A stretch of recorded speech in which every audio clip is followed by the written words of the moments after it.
Hey guys, this is James and Anthony here. We figured we'd do a hard use test on the 0300 and the SnG.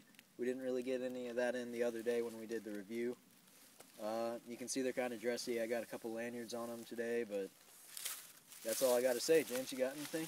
I don't know. Not really. We're just going to start using them now so you can see which one holds up better. Hopefully they hold up the same. I think they'll probably both do really well, and if we get any wiggle or any side to side out of either one of them, I'm going to be really surprised. But alright, let's get to it. Alright guys, it's James here. I'm going to start the video with the 0300, and I'm going to baton down this tree and then baton up the pieces of it. One thing that you always do is you disengage the lock bar. That way you don't actually put any stress on the frame here, or on the lock face. So this tree is, yeah, about that big around. Not too bad, but any larger than that. And I just want to preface this by saying I would never use any of my folding knives to do this. Now that I've got my SE, I generally use that for just about everything. So I'll get to it. Here we go. This is my baton. Same baton you saw in the SE video the other day. But alright, here we go. Disengaging the lock bar here. And,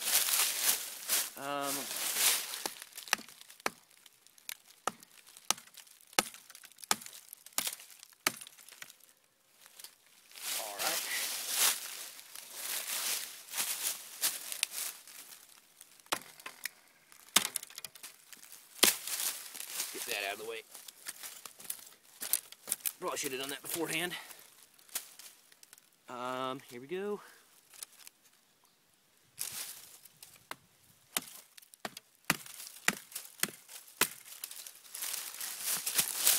I'm just kind of working my way around the tree here.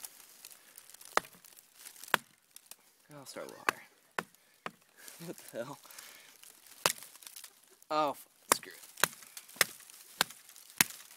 I'm just leaving the lock engaged now. No wiggle yet. I guarantee I haven't hardly done anything with it, but there's no wiggle here. That.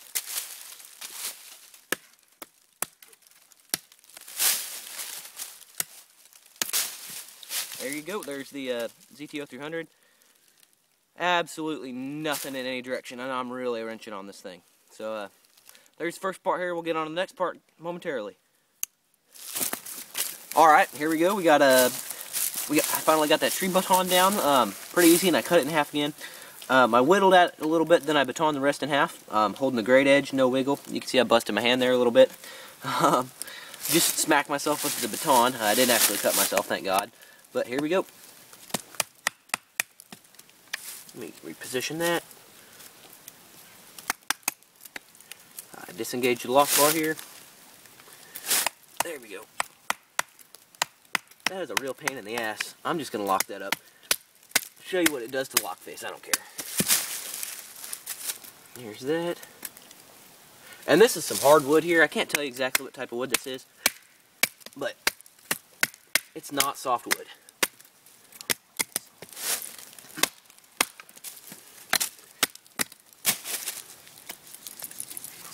There we go.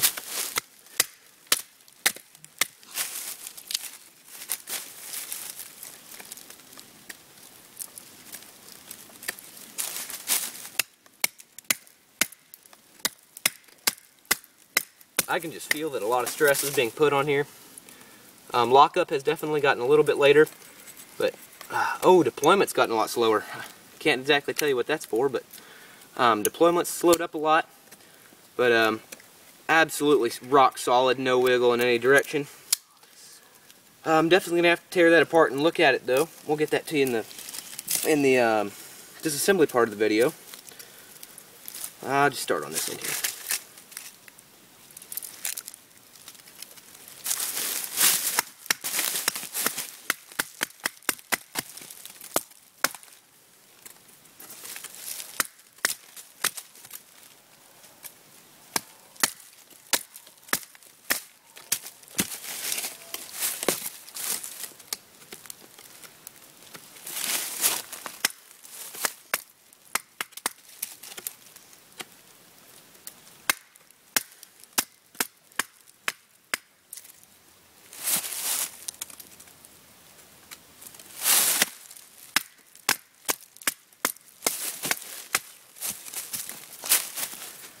Alright, there we go.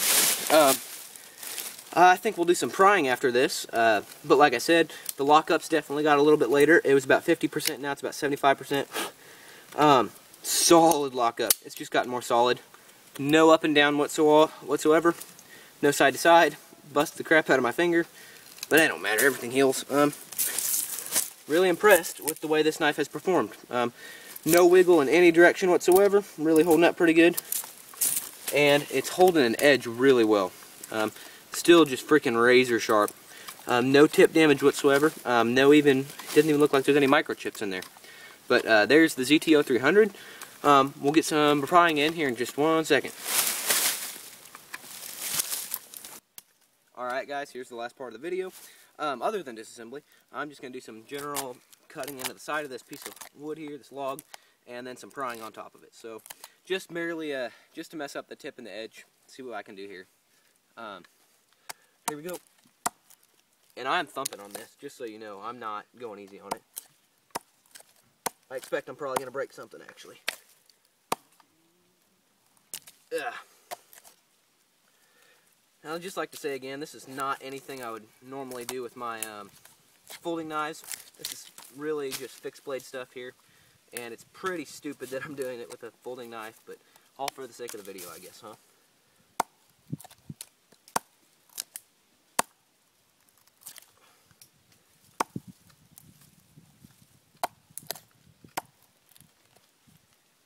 Tip's still good, like immaculate.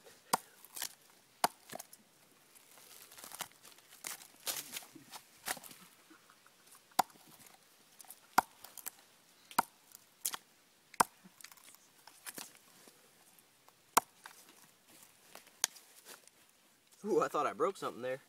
Nope, everything's perfect. We'll keep on going here. And this is really not soft wood. This is pretty hard wood here. Just really working into it. And you might have to do this when you're camping, on a survival trip. God forbid a car accident or something. Who knows, really. There we go.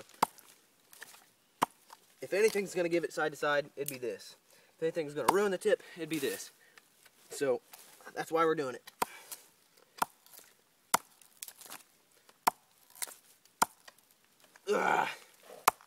Alright, Anthony, I think it's your turn from here on out. We really showed what all this ZT can take. I don't know that I could do anything else to beat it even worse. I'll get more detailed pictures of lockup and whatnot when we do the disassembly. But as of right now, there is 0 up and down and 0 side to side. And it is still just holding a really, really, really good edge. It's just sharp still. I mean, when it comes right down to it, you can still do whatever you need to with this knife. You can still skin a fish with this knife. It's just doing really, really, really well. I'm really impressed. But then again, I was not expecting to break it. If you break this knife, I don't know. Like I said earlier, you'd have to run it over with a tank. This thing is ridiculously built. But thank you for watching. I'll get Anthony's video up ASAP. All right, have a good day.